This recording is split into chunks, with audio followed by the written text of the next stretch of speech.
बिस्मिल्लाहिर्रहमानिर्रहीम। अस्सलामुअलैकुम।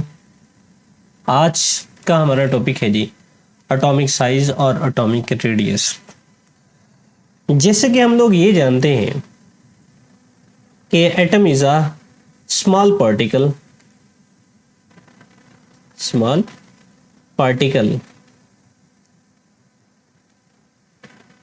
and having no definite boundary. Small particle and no definite boundaries. कि atom की जो है वो कोई मखसूस बाउंड्रीज जो हैं ये नहीं होती। अगर एटम की मखसूस बाउंड्रीज नहीं होती तो एटम के साइज के बारे में हम बात नहीं कर सकते, यानी उसका साइज को कैलकुलेट करना ये नामुमकिन सी चीज़ है। इसके लिए फिर हम करते ये हैं, हम ये कहते हैं जी कि हम ये सपोज कर लेते हैं जी कि एटम जो है वो स्फेरिकल है, यानी हम ये कहते हैं ये एटम का जो है वो एक स्फेरिकल जो है वो हमारे पास मौजूद है। अब इस स्फेरिकल को हम मद्देनजर रखते हुए किसी एटम के साइज या उसके रेडियस के ऊपर जो है वो बात कर सकते हैं। अब फर्स्ट ऑफ ऑल रेडियस क्या होता है जी? अगर ये मैंने एक सर्कल ड्रा किया है तो इस सर्कल के सेंटर से लेकर आउटर मोस्ट बाउंड्री तक का जो फासला है इसको हम रेडियस कहते हैं और इसको आर के साथ जो है वो ज़ाहिर किया जाता है। एटम के अगर हम रेडियस की बात करें तो जैसे कि हमने कहा जी इसकी कोई डेफिनेट बाउंड्री नहीं है। सो अगर इसकी डेफिनेट बाउंड्री नहीं है तो आउटर बाउंड्री तक का फासला जो है वो हम कैलकुलेट नहीं कर सकते।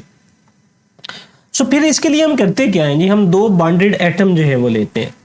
अगर एक एटम जो है मैं ये कहूँ जी ये वाला मेरे पास है जी, मैं अगर हाइड्रोजन एटम के हवाले से बात करूँ, ये वाला मेरे पास हाइड्रोजन एटम है जी, और इसी तरह से यहाँ पर जो है वो दूसरा हाइड्रोजन एटम जो है वो मौजूद है। ये वाला इसका न्यूक्लियस है और ये वाला जो है वो इसका न्यूक्लियस है, यानी इन्होंने आपस में जो है वो बॉन्ड बनाया हुआ है। फिर हम करते क्या हैं जी, यहाँ से लेकर यहाँ तक का फासला जो है वो माप लेते हैं, यानी एक न्यूक्लियस से लेकर दूसरे न्यूक्लियस का फासला जो है वो माप किया जाता है। फर्ज करें जी एक न्यूक्लियस से लेकर दूसरे न्यूक्लियस तक का जो फासला है ये हमारे पास है जी एक्स। अब हमने तो मॉलिक्यूल का नहीं निकालना, हम तो एटम की बात कर रहे हैं।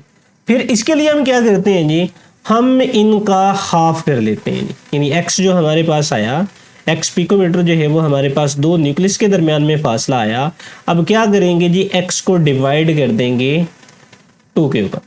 अब ये वाला जो हमारे पास आएगा ये हमारे पास जो है वो किसी एटम का रेडियस जो है वो होगा। जौन से भी एटम की बात कर रहे हैं जी उसका हमारे पास जो है ये रेडियस होगा। अब यहाँ से अगर हम डिफाइन करना चाहें एटॉमिक रेडियस को, तो जैसा हमने कहा जी कि दो बॉन्डेड एटम के दरमियान में जितना हमारे पास, दो बॉन्डेड एटम के न्यूक्लियस के दरमियान में जितना हमारे पास डिस्टेंस है उसको अगर हम हाफ कर देते हैं तो वो हमारे पास एटॉमिक रेडियस आता है। सो इसको यहाँ पर लिख लेते हैं जी, डिस्टेंस नहीं, इसको हम यहाँ पर लिखते हैं हाफ ऑफ द डिस्टेंस जो है वो फर्स्ट ऑफ ऑल ही कर देते हैं जी, half of the distance between the nuclei of two bonded atom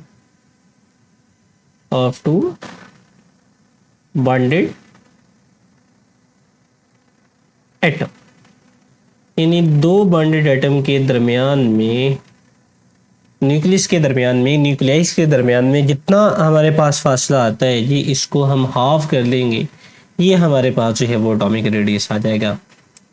मिसाल के तौर पर कार्बन और कार्बन एटम्स के दरमियान में, यानी अगर ये हमारे पास दो कार्बन एटम जो है वो मौजूद हैं, सो इनके दरमियान में जो फासला हमारे पास है जी ये है जी 154 पिकोमीटर का जो है वो हमारे पास इसमें फासला जो है वो मौजूद है।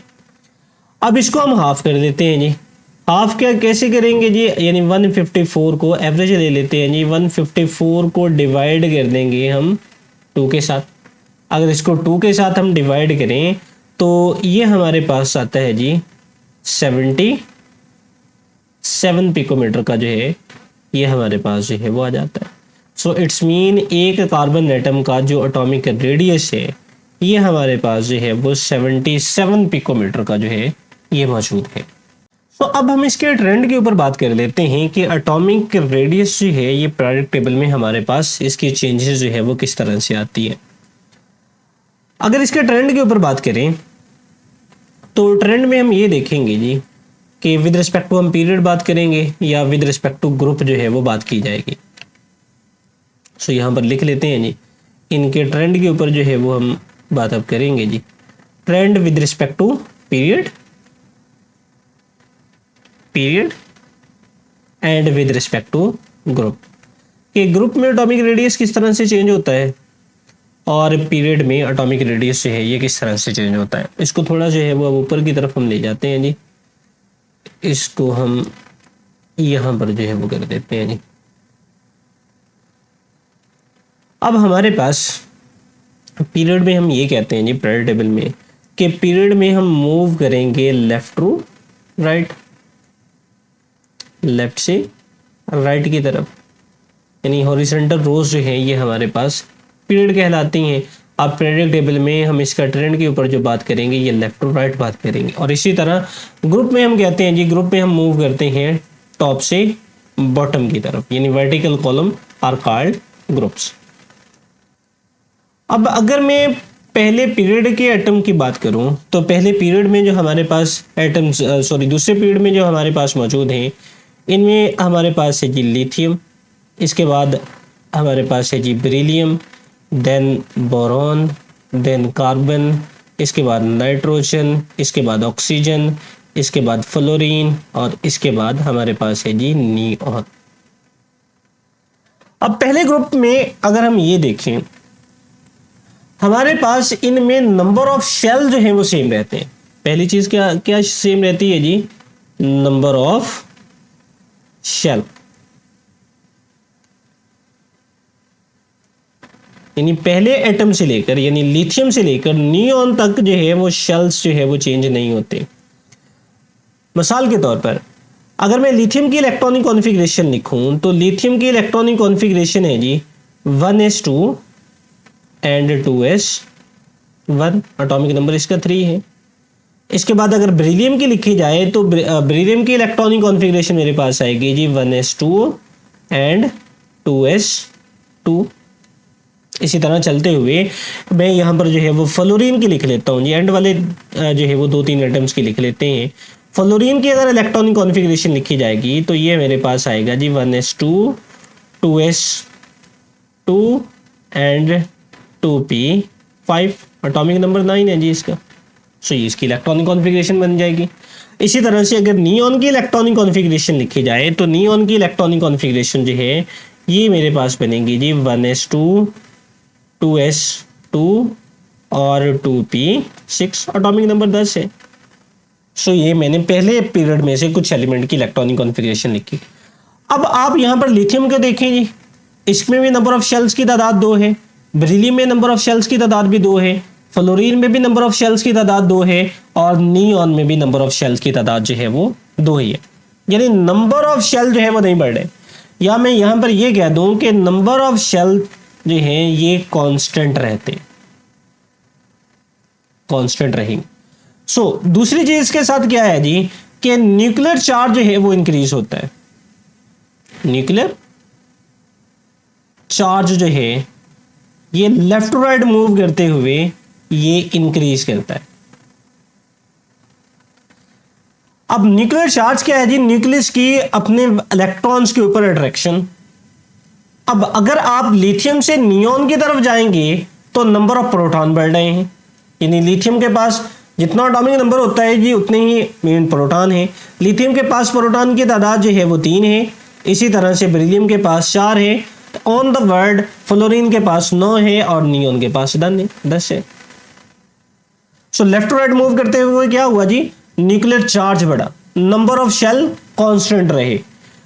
चार्ज बढ़ा, नंबर ऑफ शेल कांस्टेंट रहे, यानी जो न्यूक्लियस की फोर्स ऑफ अट्रैक्शन है, न्यूक्लियस की इलेक्ट्रॉन को अपनी तरफ अट्रैक्ट करने की सलाहियत है वो बढ़ गई। इस वजह से लेफ्ट टू राइट मूव करते हुए साइज ऑफ एटम जो है या एटॉमिक रेडियस जो है ये डिक्रीज करता है। एटॉमिक रेडियस क्या करता है जी, ये डिक्रीज करेगा। लेफ्ट टू राइट मूव करते हुए एटॉमिक रेडियस डिक्रीज करेगा। अगर हम ग्रुप में बात करें तो ग्रुप में लाइक मैं पहले ग्रुप के कुछ एलिमेंट का यहाँ पर जो है वो जिक्र कर लूँ। लाइक मेरे पास जो है वो लिथियम है, लिथियम के बाद जो है वो सोडियम है, सोडियम के बाद देन मेरे पास जो है वो पोटाशियम है, देन रुबिडियम है, इसके बाद जो है वो सीजियम मेरे पास मौजूद है, एट लास्ट जो है वो फ्रांशियम जो है वो हमारे पास जो है वो मौजूद है। सो ये मैंने कुछ एलिमेंट जो है वो पहले ग्रुप से जो है वो लिए। अब टॉप टू बॉटम मूव करते वक्त नंबर ऑफ शेल जो हैं वो इंक्रीज करते हैं। यहाँ पर लिख लेते हैं जी, ग्रुप में क्या होता है जी, ऊपर की तरफ करके लिख लेते हैं जी कि नंबर ऑफ शेल जो हैं ये क्या होते हैं जी, ये इंक्रीज करते हैं। इंक्रीज क्यों करते हैं जी, लाइक लिथियम की अगर हम इलेक्ट्रॉनिक कॉन्फ़िगरेशन लिखें तो ये मेरे पास है जी 1s2 एंड 2s1। सोडियम की लिखें तो ये आ जाएगी जी 1s2 2s2 2p6 and 3s1। इसी तरह अगर पोटाशियम की लिखेंगे तो ये हमारे पास आ जाएगी जी 1s2 2s2 2p6 3s2 3p6 and 4s1 4s1। अब ये बर्थडे यहाँ पर देखें जी, नंबर ऑफ शेल्स की तादाद 2 है, यहाँ पर नंबर ऑफ शेल्स की तादाद 3 है, यहाँ पर नंबर ऑफ शेल्स की तादाद 4 आ गई। इसी तरह से नीचे जाएंगे तो नंबर ऑफ शेल्स की तादाद जो है वो बढ़ती चली जाएगी। इन टॉप टू बॉटम मूव करते हुए क्या हुआ जी, नंबर ऑफ शेल्स बढ़े। दूसरी क्या चीज हुई जी, टॉप टू बॉटम मूव करते वक्त न्यूक्लियर चार्ज जो है, न्यूक्लियर चार्ज जो है ये डिक्रीज होगा। न्यूक्लियर चार्ज क्या होगा जी, ये डिक्रीज होगा, यानी कम होता चला जाएगा। कम क्यों होता चला जाएगा जी, due to the presence of inner electron. ये वाले जो इनर इलेक्ट्रॉन्स हैं इनकी मौजूदगी की वजह से नीचे की तरफ अगर आप जाते जाए इनर इलेक्ट्रॉन्स की तादाद बढ़ती जाएगी। अब इनर इलेक्ट्रॉन के आ जाने की वजह से जो आउटर मोस्ट इलेक्ट्रॉन पर न्यूक्लियस की ग्रिप है या न्यूक्लियर चार्ज है वो कम होता चला जाएगा, जिसकी वजह से हम ये कहते हैं जी टॉप टू बॉटम मूव करते वक्त एटॉमिक रेडियस जो है ये डिक्रीज इंक्रीज करता है। एटॉमिक रेडियस क्या करेगा जी, ये इंक्रीज करेगा। इंक्रीज करने के पीछे वजह 2 वजूहात हमने लिखी, नंबर ऑफ शेल्स का बढ़ना और न्यूक्लियर चार्ज का कम हो जाना। जबकि पीरियड में हमारे पास top to bottom left to right move करते वक्त एटॉमिक रेडियस क्या करता है जी, कम होता है जी। कम क्यों होता है जी, क्योंकि नंबर ऑफ शेल्स नहीं बढ़ते, दूसरा जो है वो न्यूक्लियर चार्ज जो है वो बढ़ता है, इस वजह से एटॉमिक रेडियस में कमी आती है। फॉर एग्जाम्पल लाइक लिथियम हमारे पास यहाँ पर पहला है, लिथियम का जो हमारे पास रेडियस है जी ये 152 पिकोमीटर का है, और top to left to right move करते वक्त नियोन का जो हमारे पास है ये 59 पिकोमीटर का है।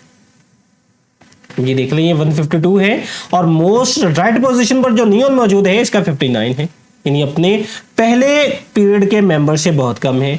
इसी तरह से अगर हम ग्रुप में बात करें तो ग्रुप में हमारे पास लिथियम का जो है ये अगेन 152 पिकोमीटर का है, जबकि जो सीजियम का मौजूद है जी ये 265 पिकोमीटर का है। अब ये देख लें कितना जो है वो बढ़ गया। सो वजूहात जो है वो हम डिस्कस कर चुके हैं कि नंबर ऑफ शेल्स का बढ़ना, न्यूक्लियर चार्ज का, और यहाँ पर क्या है जी, एक नंबर ऑफ शेल्स का कांस्टेंट रहना और दूसरा न्यूक्लियर चार्ज का बढ़ना। सो ये था जी आज का हमारा लेक्चर, जिसमें हमने एटॉमिक रेडियस के ऊपर बात की कि एटॉमिक रेडियस जो है ये हमारे पास क्या होता है जी, और इसके अलावा जो है वो हमने बात की कि एटॉमिक रेडियस का ट्रेंड क्या है, यानी एटॉमिक रेडियस जो है वो किस तरीके के साथ चेंज होता है, जिसमें हमने इसके 2 वजूहात के ऊपर जो है वो बात की। एक न्यूक्लियर चार्ज का जो है वो पीरियड में बढ़ना और दूसरा जो है वो नंबर ऑफ शेल का कांस्टेंट रहना, जबकि ग्रुप में नंबर ऑफ शेल्स का जो है वो बढ़ जाना और न्यूक्लियर चार्ज का कम हो जाना। सो आज का हमारा लेक्चर जो है वो यहाँ पर ख़त्म होता है जी। अल्लाह हाफिज़।